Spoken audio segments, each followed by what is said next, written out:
Hi friends, कसे सगळेजण.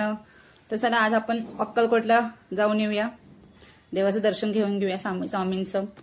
तर आम्ही सकाळी 9:30ची ट्रेन पकडली कल्याणवरून आणि थेट ते अक्कलकोट स्टेशन असल्यामुळे तिकडे ती डायरेक्ट थांबणार आहे. रात्रीची पण होती पण नाही पकडली, सकाळचीच पकडली. तुम्हाला जर व्हिडिओ आवडला तर लाईक करा, शेअर करा, सबस्क्राईब करा. तर आम्ही थेट डायरेक्ट अक्कलकोटला आलो.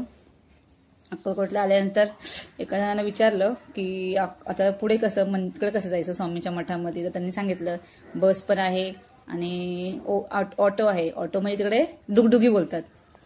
त्या मग बाहेर निघालो, स्टेशनकडून बाहेर आलो. ही बघा, या ट्रेनमध्येच आम्ही म्हणजे उतरलो. बाहेर आलो तर आम्हाला ऑटो भेटली, ऑटो नाही डुगडुगी. तर इकडे बसलो. ते लोक लवकर घेऊन जात नाही, जोपर्यंत 10 किंवा 8 पॅसेंजर होत नाही तोपर्यंत घेऊन जात नाहीत. एका पॅसेंजरचे बाकी 40 रुपये होतात. तर म्हटलं चला ते बस नेण्यापेक्षा म्हटलं, आणि बसमध्ये मला तो उलटी होते, मला ते जमत नाही बस. मग डुगडुगीत बसलो, ऑटोमध्ये बसलो आणि निघालो मठामध्ये जाण्यासाठी. निसर्ग खूप छान आहे, एकदम प्रसन्न वाटतं. म्हणजे ते स्टेशनला आलं तर येताच एकदम प्रसन्न वाटलं, छान एकदम. पाऊस पण नव्हता आणि एकदम वातावरण थंड वातावरण होतं. असं वाटतं की गावातच आलोय. गावच आहे ते मला, पण शहरातील लोकांना कसं कुठे पण गेलं की गावच वाटतं. हे बघा, हे आहे मठाचं बाहेरचं परिसर आहे. आणि तिकडे लोक म्हणजे जे पण येतात ना बाहेरून दर्शनासाठी प्रवासी, त्यांच्यासाठी राहण्यासाठी सुविधा असते. म्हणजे प्रायव्हेट पण असते आणि मठातलं पण आहे. तर मग आम्ही तिकडे विचारलं की बाबा म्हणजे मठातलं राहण्यासाठी काही सोय आहे का.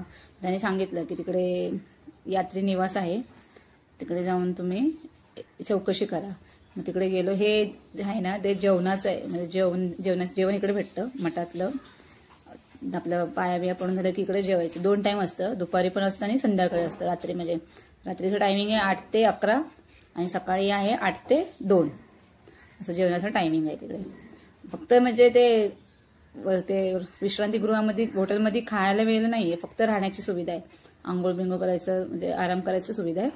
खाण्यासाठी एकतर मठामध्ये जेवण भेटतं आणि नाश्ता विश्रांती बाहेरच.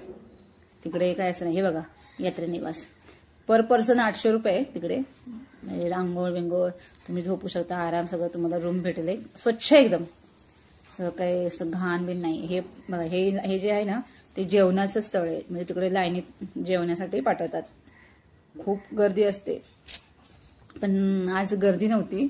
गणपतीचे दिवस चालू त्याच्यामुळे गर्दी नव्हती एवढी.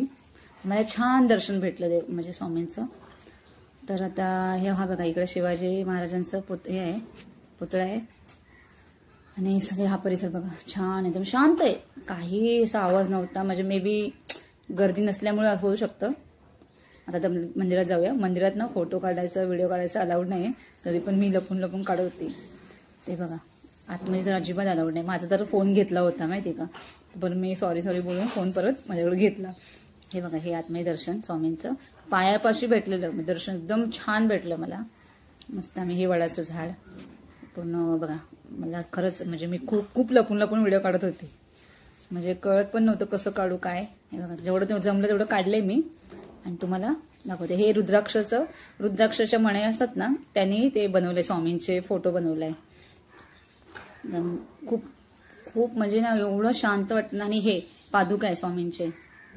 ते इकडे पण मी पहिला दर्शन घेतलं आणि मग बाहेर येऊन लपून साईडला व्हिडिओ काढत होते. आणि ही लाईन आहे ती जेवणाची. जेवणाच्या लाईनीमध्ये मला 1.5 तास लागला, 1.5-2 तास लागला आम्हाला जेवण्यासाठी लाईनीत उभं राहायला. हो, पण जेवण खूप छान होतंय बघा. डाळ भात भाजी भाकरी पण होती. आणि त्यांनी काय सांगितलं, जेवढं पाहिजे तेवढंच घ्या, जास्त घेऊ नका. 2दा घ्या 3दा घ्या. पण तर चला मित्रांनो, आता व्हिडिओ संपवते. तुम्हाला जावंसं वाटलं तर तुम्ही पण जाऊन या. खूप छान वाटतं, मनाला शांती भेटते. तर व्हिडिओ आवडला असेल तर लाईक करा, शेअर करा, सबस्क्राईब करायला विसरू नका. बाय बाय मित्रांनो, बाय बाय, टेक केअर.